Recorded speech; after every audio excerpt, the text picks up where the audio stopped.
ಪ್ರತ್ಯಕ್ಷೀಕರಿಸುವಲ್ಲಿ ಘನವುದ್ದೇಶವಿದೆಯಮ್ಮ. ಏನದು? ಲೋಕನಾಯಕಿಯಾದ ನೀನು ವ್ಯತ್ಯಾಸವಾಗಿ ಕಂಡು ಬಂದೆ. ಆದರೆ ಇವತ್ತು ಲೋಕ ವ್ಯವಸ್ಥೆಯೇ ವ್ಯತ್ಯಯಗೊಂಡ ಸ್ಥಿತಿ ನಿರ್ಮಾಣವಾಗಿದೆಯಮ್ಮ. ಹೇಗದು? ವರ್ತಮಾನ ಕಾಲದಲ್ಲಿ ಕೈಲಾಸದಲ್ಲಿ ಶಿವಾನುಗ್ರಹದಿಂದ ಜೀವಕಳೆಯನ್ನು ಪಡೆದು ಗಣೇಶನಿಂದ ಸ್ಥಾಪಿಸಲ್ಪಟ್ಟಂತಹ ಮೂರ್ತಿಯೊಂದು ಮೂರ್ತಿಮತ್ತಾಗಿ ಧರ್ಮಸ್ಥಾಪನೆ ಮಾಡುವುದರ ಬದಲಾಗಿ ಆಸುರಿ ಭಾವದಿಂದಲೇ ಅಭಿವ್ಯಕ್ತಗೊಂಡು ಆಚಾರ್ಯ ಶುಕ್ರರ ನೇಮದಂತೆ ಭಂಡಾಸುರ ಎನ್ನುವ ದೈತ್ಯ ಮತ್ತನಾಗಿ ಮೆರೆಯುತ್ತಾ ಇದ್ದಾನೆ. ದೇವತೆಗಳನ್ನು ಗಾರುಗೆಡಿಸಿದ್ದಾನೆ.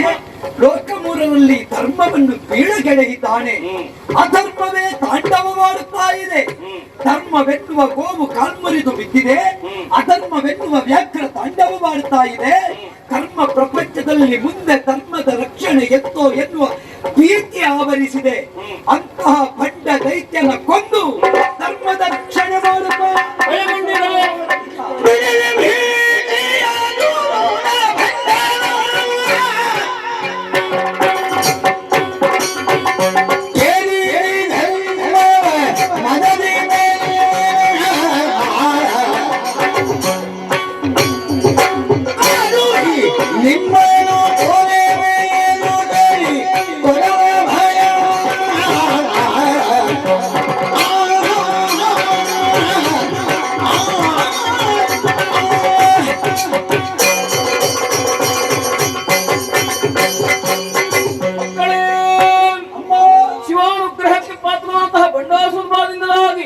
ನೀವೆಲ್ಲವರು ನೊಂದುಕೊಂಡಿದ್ದೀರಾ?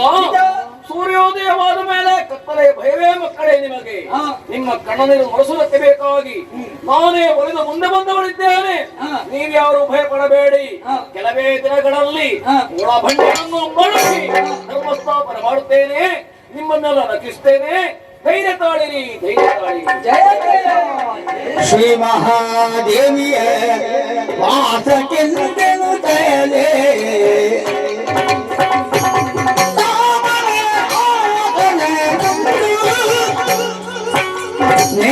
ನೇಮವನಿಯರು ವಿಶ್ವಕರ್ಮರು ವಿಶ್ವಕರ್ಮರು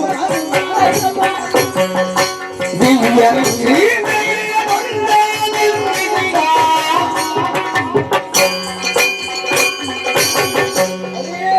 ನಮ್ಮ ಕಷ್ಟ ದೂರವಾಗಬೇಕೆಂಬ ಉದ್ದೇಶದಿಂದ ನಮ್ಮ ಕಾಣಿಸಿಕೊಂಡುದು ಮಾತ್ರವಲ್ಲ, ಅಭಯವಚನ ನಿಂತಿದ್ದಾರೆ. ಶೋಕತಪ್ತರಾದ ನಮ್ಮ ಬಾಳಿನಲ್ಲಿ ಅಶೋಕವಾಗಿ ನಿಂತಿದ್ದಾಳೆ. ಕೆಲವೇ ದಿನದಲ್ಲಿ ಬಂಡಾಸರನ್ನು ಕೊಂದು ಕೊಡ್ತೇನೆ, ಧರ್ಮ ಸ್ಥಾಪನೆ ಮಾಡ್ತೇನೆ ಅಂತ.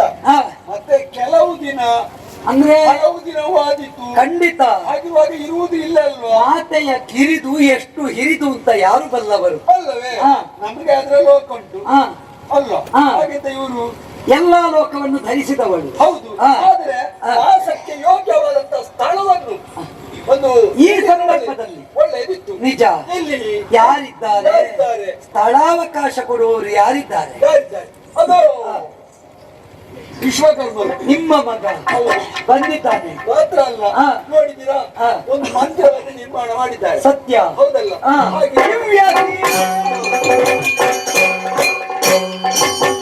ಅವರು ವಿರಚಿಸಿದ. ಆದ್ರೆ ಆ ಸ್ಥಳ ಅಮ್ಮನಿಗೆ ವಾಸಕ್ಕೆ ಯೋಗ್ಯವೇ? ಆದಿತೆ ಅವಳೇ ಒಪ್ಪಿಕೊಳ್ಳಬೇಕಲ್ಲ. ಇನ್ನು ಪ್ರಾರ್ಥನೆ ಮಾಡು ಮಗನ ಪರವಾಗಿ. ನಮಗಾದ್ರೆ ಒಂದೊಂದು ಲೋಕಗಳಿವೆ. ಆದ್ರೆ ನೀವು ಈಗಲಿಗೆ ಕಾಣಿಸಿಕೊಂಡಿದ್ದೀರಿ. ನಿಮಗೊಂದು ವ್ಯವಸ್ಥೆ ಅವನ ಮಗನಿಂದ ಆಗಿದೆ. ವಿಶ್ವಕರ್ಮರಿಂದ ಸಿದ್ಧವಾಗಿದೆ ಯೋಗ್ಯ ಆಸನ. ಮಂಟಪದಲ್ಲಿ ನಾನು ಉಪಸ್ಥಿತರಾಗಬೇಕು. ಇಷ್ಟೇ ತಾನೇ ನಿಮ್ಮ ಆಸೆ. ನಡೆಸಿಕೊಡ್ತೇನೆ.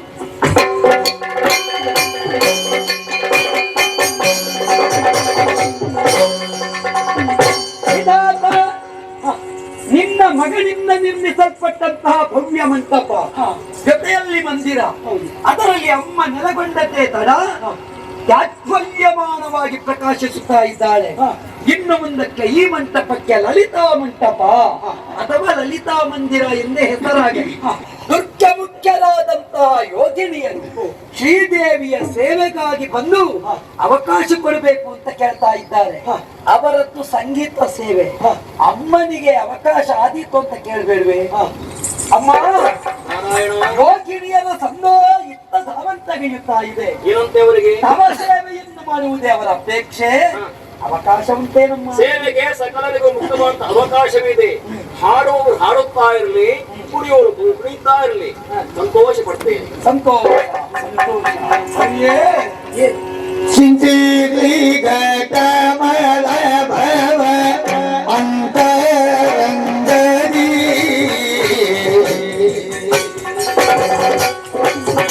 ಸೂರ್ಯ ನಂತೆ ದೇವ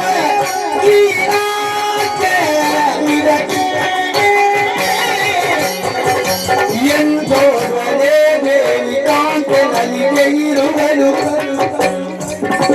ಎಂದೋರೇ ದೇವಿ ಕಾಂತನಲ್ಲಿ ಇರುವನು ಕಾಂತನಿವರಿಂದಾರು ತಿಳಿಯೇ ಕಾಂತನಿವರಿಂದಾರು ತಿಳಿಯೇ ನಾ ತಿಳಿಯೇ ನಾ ತಿಳಿಯೇ ಚಿಂತಿಸಿದ ಕಮಲ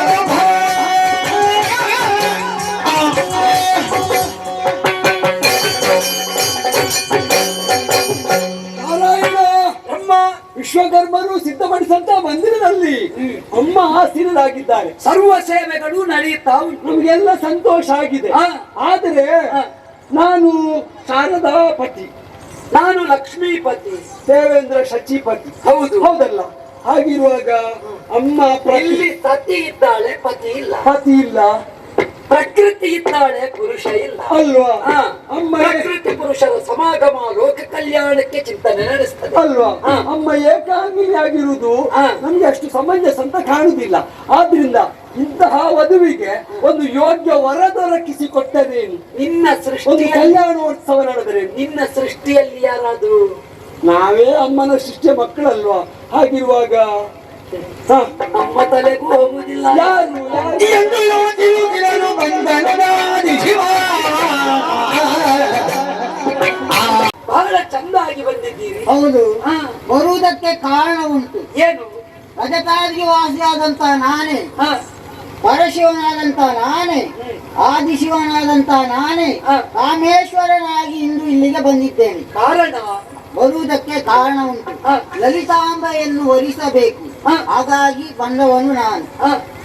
ದೇವರೇ, ಹಾ. ನಿಮಗೆ ಮನಸ್ಸಿರಬಹುದೇ? ಅಮ್ಮನಿಗೆ ಆದಿತೋತ್ತಾಗಬೇಕಲ್ಲ. ಹೌದು. ಬ್ರಹ್ಮದೇವ, ಹಾ. ಹೇಗೆ ಒಂದು ಪ್ರಾರ್ಥನೆ ಮಾಡುವೆಯಾ? ಮಾದೇವ ಗೀತನಲ್ಲಿ ರಹದೇವಿಗೆ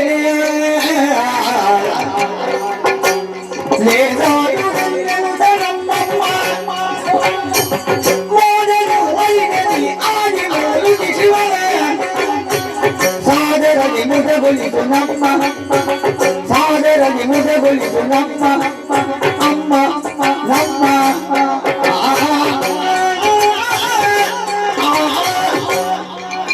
ಕಾವಲಿಗೆ ಬರಲ ಹಾರವನು ತೊಲಿದಿರಲು ಕಂಠಕ್ಕೆ ತೊಲಿದಿರಲು ಕಂಠಕ್ಕೆ ಪುನಃ ಅಗಲಿದಿರ ಬೆಳವ ಮಂಟಪ ಜಗಜನಾಭನು ಧಾರೆ ಜಗಜನಾಭನು ಧಾರೆ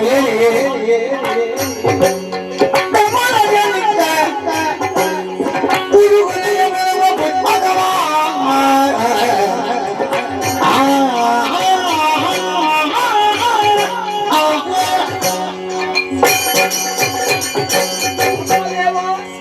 ಇಂದ್ರಾದಿ ಸುಮನಸರೆ, ಮಹಾದೇವ ಮಹಾದೇವಿಯರ ಕಲ್ಯಾಣವಾಯಿತು. ಪರಸ್ಪರ ಹೂಮಾಲಿಯನ್ನು ಬದಲಿಸುವ ದ್ವಾರ ಧಾರಾ ಕಾರ್ಯಕ್ರಮವನ್ನು ಮಗನಾದ ನಾನು ಮಾವನ ನೆಲೆಯಲ್ಲಿಯೂ ನಿಂತು ಮಾಡಿದವನಿದ್ದೇನೆ. ಅಂತೂ ಈ ಕಲ್ಯಾಣೋತ್ಸವದ ಸಂದರ್ಭದಲ್ಲಿ ಮಂಗಳಾರತಿಯ ಅರ್ಚನೆ ಆಗಿದೆ. ಆದರೆ ಒಂದು ಉಡುಗೊರೆ ಎನ್ನುವ ಕಾರ್ಯಕ್ರಮ ಬಿಡುವುದಕ್ಕಾಗುವುದಿಲ್ಲ. ಅದಕ್ಕೆ ಬ್ರಹ್ಮ ಪ್ರಸಾದವೇ ಸೂಕ್ತ. ಅಮ್ಮನ ಉಡುಗೊರೆ ಬೇರೇನೂ ಇಲ್ಲ. ನಮ್ಮಲ್ಲಿ ಒಂದು ಹಳೆ ಹಂಸ ವಿಮಾನ ಇದೆ. ಹೌದು. ಅದನ್ನೇ ಅಮ್ಮನಿಗೆ ಹೇಗೆ ನಾರಾಯಣ ತಾಯಿಗೆ ಉಡುಗೊರೆ ಕೊಡುವುದಕ್ಕೆ ಇವನಿಗೆ ಸಿಕ್ಕಿತು ಹಳೆಯ ಪುಷ್ಪಕ ವಿಮಾನ. ಹೇಗೆ ಸಂಚಾರ ಯೋಗ್ಯವಾದ ಅದು ಹಳತ್ತಾದ್ರೂ ಅಮ್ಮ ಗಟ್ಟಿ ಉಂಟು. ಅದಕ್ಕೆ ವಿಮಾನ, ವಿಮಾನ. ಅಲ್ವಾ? ಹೊಸ್ತರಲ್ಲಿ ಏನು ಇರುವುದಿಲ್ಲ, ಬದುಕೆ ಮಾತ್ರವೇ ಚಂದ. ಹಾಗಾಗಿ ಅವನೇನು ಅದನ್ನು ಎತ್ತಿದ್ದಾನೆ. ಲೋಕ ಕಲ್ಯಾಣದ ಲಕ್ಷ್ಯವನ್ನು ಹೊಂದಿರುವ ನಾನು ದುಷ್ಟನಾಶದ ಲಕ್ಷ್ಯವನ್ನು ಹೊಂದಿ ವರ ಸುದರ್ಶನವನ್ನೇ ಬಿಡುಗಡೆಯಾಗಿ ನೀಡುತ್ತಾ ಇದ್ದೇನೆ. ಅರ್ಥವಾಯಿತು. ಹೊಣೆಗಾರಿಕೆ ಒಪ್ಪಿಸಿ ಬಿಟ್ಟಿದ್ದೀಯಾ? ಸಂತೋಷವಪ್ಪ.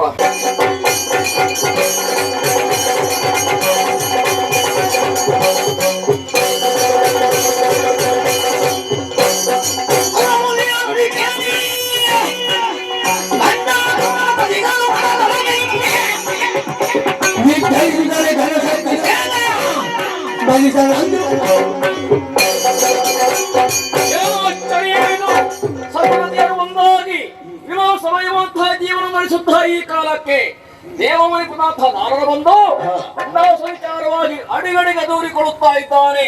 ಅವರ ದೂರದ ಕೇಳದಲ್ಲಿಯೇ ಚಿಟ್ಟಿನ ಕಟ್ಟೆ ಒಡೆಯಿತು. ಕೂಡ ಬಂಡೆ ಉಳಿಸುತ್ತಾ ತೀರ್ಮಾನಕ್ಕೆ ಬರುತ್ತೇನೆ. ಒಬ್ಬಳೇ ಹೋಗುವುದಲ್ಲ, ಸಮರ್ಥ ಸೇವೆ ಬಾಕಿ ಬೇಕಾಗಿದೆ. ಬರಲಿ.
ನನ್ನ ಕೋಲವನ್ನು ಆನೆಯನ್ನು ಏರಿಕೊಂಡು ಬಂದಿದ್ದೇನೆ. ನನ್ನಿಂದ ಏನಾಗ್ಬೇಕಮ್ಮ?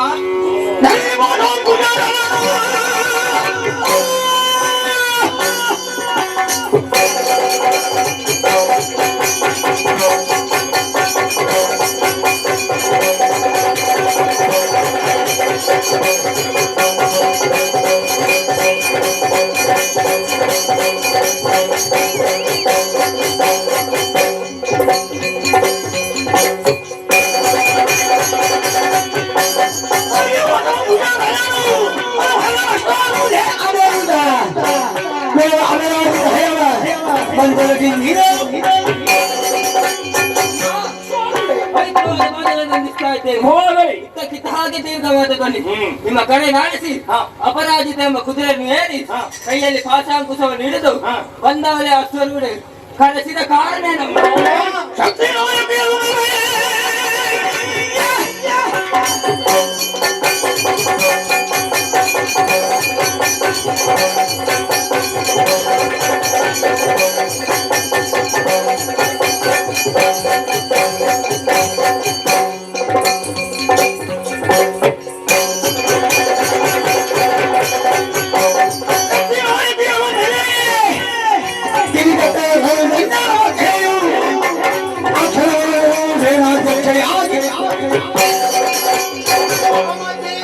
ಒಟ್ಟು ಮೊದಲಾಗಿ ತಮ್ಮ ಪವಿತ್ರ ಪಾದಕ್ಕೆ ವಂದಿಸಿಕೊಳ್ಳುತ್ತಾ ಇದ್ದೀನಿ.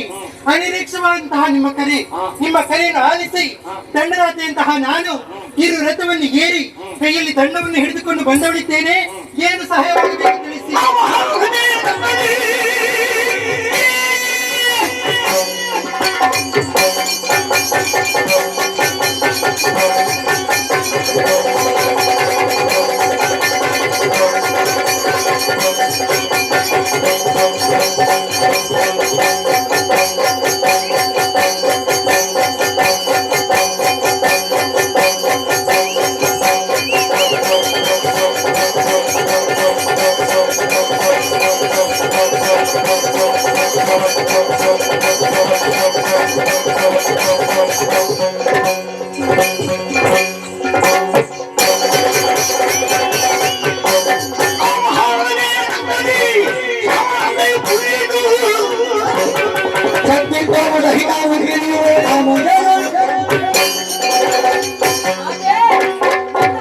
ವಂದಿಸಿಕೊಳ್ಳುತ್ತಾ ಇದ್ದೇನೆ.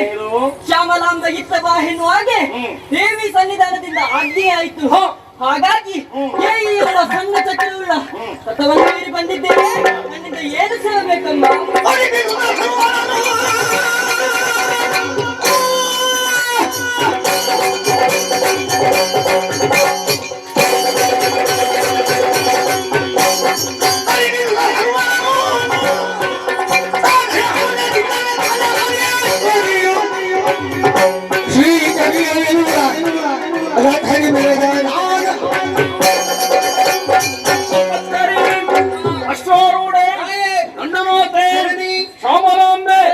ಹಾಗೆ ಇನ್ನುಳಿದಂತಹ ಶಕ್ತಿನಾಯಕಿಯರು ನಿಮ್ಮನ್ನೆಲ್ಲ ಒಟ್ಟು ಸೇರಿಸುವುದಕ್ಕೆ ಬಲವಾದಂತಹ ಕಾರಣ ಇದೆ.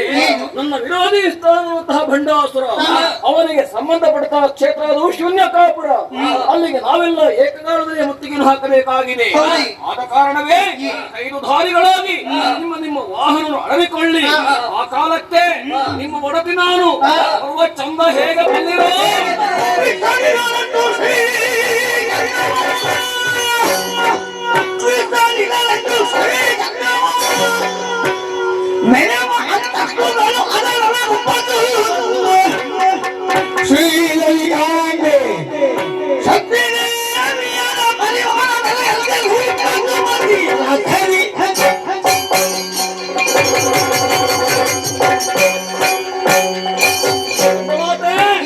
ನೋಡಿದೆಯೋ ನನ್ನದಂತಹ ಶ್ರೀಚಕ್ರವನ್ನು ಯೋಜನೋತ್ತರದಷ್ಟು ವಿಸ್ತರಿಸಿದ ಹಾಗಾಯಿತು. ಅದರಲ್ಲಿ 9 ಅಂತಸ್ತುಗಳ ನಿರ್ಮಾಣವಾಗಿದೆಯಲ್ಲ. ಈ 9 ಅಂತಸ್ತುಗಳಲ್ಲಿ ನಿಮ್ಮಂತಹ 120 ಮಂದಿ ಶಕ್ತಿನಾಯಕರು ನಾಯಕಿಯರು 5 ದಾರಿಗಳಾಗಿ ಬರುವಂತಹ ವಿರೋಧಿಗಳ ದಾರಿ ನಿಕ್ಕುವಂತಹ ಕಾಲ. ನಾನು ಕೂಡ ಶರಗಳನ್ನು ಕೈಯಲ್ಲಿ ಹಿಡಿದುಕೊಂಡು ಧಾರಣೆಯಾಗಿ ನೀವೆಲ್ಲ ಜಯಘೋಷ ಮಾಡುತ್ತಿರುವ ಹಾಗೆ ಓದಿ ನಿನಾದದೊಂದಿಗೆ ಒಳಭಂಡನ ವಧೆಗಾಗಿ ಶ್ರೀಕುಲದಲ್ಲೇ ಶ್ರೀಚಕ್ರವನ್ನೇರುತ್ತೇನೆ, ಶ್ರೀಚಕ್ರವನ್ನೇರುತ್ತೇನೆ, ಶ್ರೀಚಕ್ರವನ್ನೇರುತ್ತೇನೆ.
ಸುವರ್ಣಕಾಪುರದಲ್ಲಿ ಸಂತಾನದಿಂದ ಕಾಲವನ್ನು ಕಳೆಯುತ್ತಿರುವಂತಹ ಸಂದರ್ಭ ಈ ವೇಳೆಯಲ್ಲಿ ಪರಿಪರಿಯ ಉತ್ಪಾದನೆಗಳನ್ನು ಕಾಣುತ್ತಾ ಉಂಟು. ಹಾಗೆ ಭೋಗಗಳ ಅರಚಾಟ, ನರಿತಾಳಗಳ ಗೆರಚಾಟ, ಕೆಂಡದ ಮೇಲೆ ಸುರಿಯುತ್ತಾ ಉಂಟು, ರಕ್ತದ ಮೇಲೆ ಹರಿತಾ ಉಂಟು. ನಾರಿಯರ ಕಮಾಂಗಲಿಯು ಕಳಚಿ ಬೀಳುವ ಸಂದರ್ಭ ಇದು. ಹಾಗಾದ್ರೆ ಇಂಥ ಅನಾಹುತ ಎದ್ದು ಬರುವುದಕ್ಕೆ ಏನು ಕಾರಣ? ಸಂಬಂಧ ಏನು?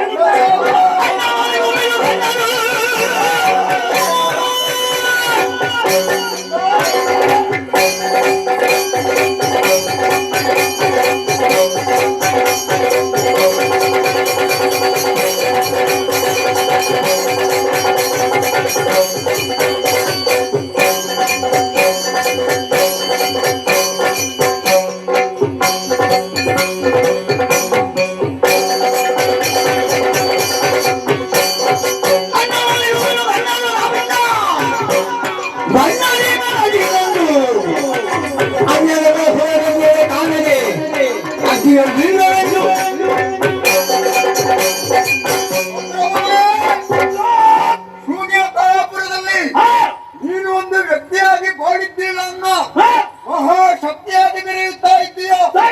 ವಿಪರೀತ ವಿಪರೀತ ಈ ರೀತಿಯಾದಂತಹ ಬದಲಾವಣೆ ಯಾಕೆ? ಎಲ್ಲವೂ ಅರ್ಥವಿಸಿಕೊಂಡಿದ್ದೇನೆ. ನಾರಿಯರ ಸೇವೆ ಇಲ್ಲಿಗೆ ಮುತ್ತಿಗೆ ಹಾಕಿದೆ. ದೇವರು ದೇವತೆಗಳನ್ನು ಬಿಡುಗಣ್ಣರು ಎನ್ನುವ ಹಾಗೆ ಹೆಸರು. ಅಂತ ದೇವತೆಗಳನ್ನೆಲ್ಲ ಸೋಲಿಸಿ ದೇವಪೀಠದಲ್ಲಿ ಮೆರೆದವ ನೀನು. ಅಂತಹ ಬಿಡುಗಣ್ಣರು ದಾರಿಯನ್ನು ಕಾಣದೆ ಈ ಸಮಯದಲ್ಲಿ ಎಲ್ಲವರು ಒಂದಾಗಿ ತ್ರೈಮೂರ್ತಿಗಳೆಲ್ಲ ಸೇರಿ ಮಹತ್ತರವಾದಂತಹ ಒಂದು ಯಜ್ಞವನ್ನು ಮಾಡಿದ್ದಾರಂತೆ.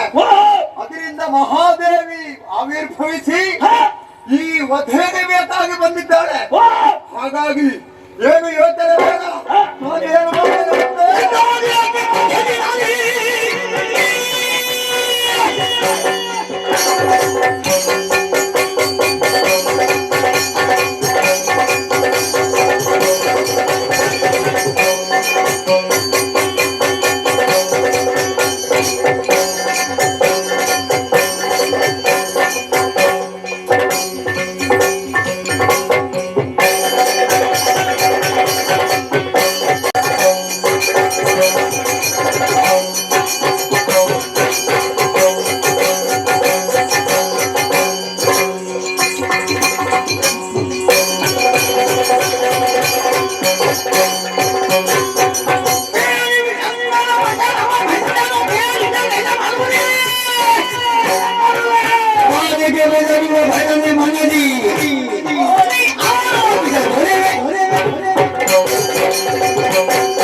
ಇಲ್ಲೇನೆ ಕತೆ ಹೇಳುದು ನನಗೆ.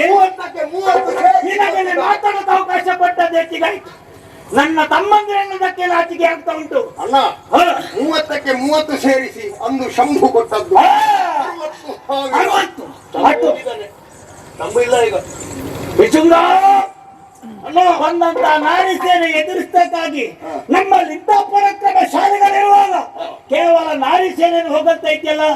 ನಿನ್ನ ಕಥೆ ಯಾವುದು?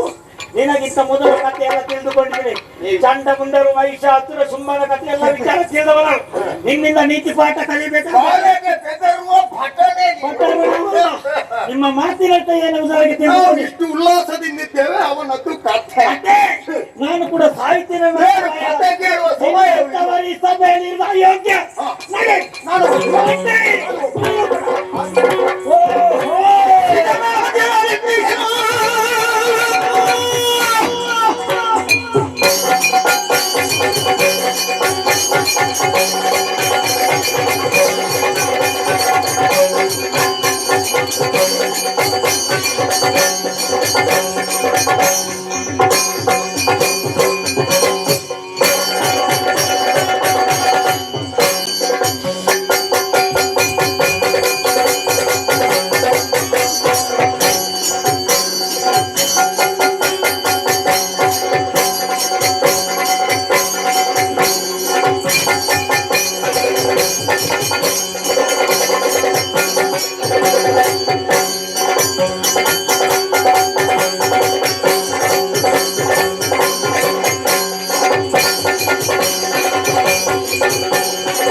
ನಿನ್ನು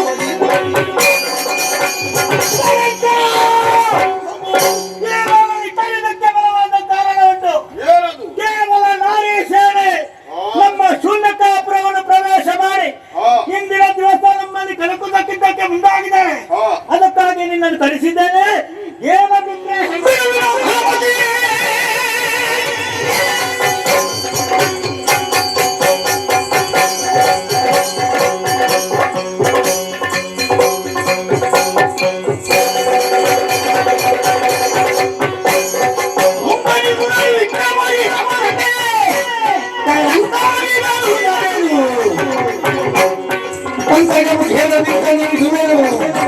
ಅಪ್ಪನೇ ಕೊಟ್ಟ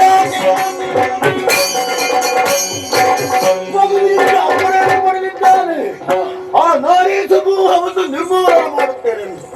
ಹಾಗಿದ್ದರೆ ನಾನು ಹೋಗಬೇಕು. ನಾರಿ ಸಮೂಹವನ್ನು ನಿರ್ಮೂಲನೆ ಮಾಡಬೇಕು. ಆದರೆ ಕೇವಲ ನನ್ನ ಶಕ್ತಿಯನ್ನಲ್ಲ, ಆ ನಾರಿ ಸಮೂಹವನ್ನು ನಿರ್ಮೂಲನೆ ಮಾಡುವುದಕ್ಕೆ ಬೇಕಾಗಿ ವ್ಯಯಿಸಬೇಕಾದಂತ ಅವಶ್ಯಕತೆ ಇಲ್ಲ. ಹಾಗಿದ್ದರೆ ಹೇಳು, ಇದಕ್ಕೊಂದು ಉಪಾಯವನ್ನು ಹುಡುಕಲೇಬೇಕು. ಹೇಗೆ? ಅನಿಮಾದಿ ಅಷ್ಟ ಸಿದ್ಧಿಗಳನ್ನು ಬಲ್ಲವರು ನಾವು, ಮಾಯಾವಿಗಳು, ಏನು ಬೇಕಾದರೂ ಮಾಡಬಲ್ಲೆವು. ಅದಕ್ಕಾಗಿ ಶಾಸ್ತ್ರಿಯನ್ನು ಸೃಷ್ಟಿ ಮಾಡ್ತೇವೆ.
ವಂದಿಸಿಕೊಳ್ಳುತ್ತಾ ಇದ್ದೇನೆ. ಇದ್ದಕ್ಕೆ ಇದ್ದ ಹಾಗೆ ನನ್ನ ಸೃಷ್ಟಿಯಾಯಿತು. ನನ್ನ ಸೃಷ್ಟಿ ಹೇಗಾಯಿತು ಎಂಬುದಾಗಿ ನೋಡಿದಾಗ ನಿಮ್ಮನ್ನು ಕಂಡೆ. ಆದ್ದರಿಂದ ನಿಮ್ಮನ್ನು ಜನಕ ಎಂದು ಕರೆದೆ. ಈಗ ಹೇಳಿ, ನನ್ನ ಸೃಷ್ಟಿಗೆ ಕಾರಣವೇನು? ನನ್ನಿಂದ ಏನು ಸಿಗಬೇಕು?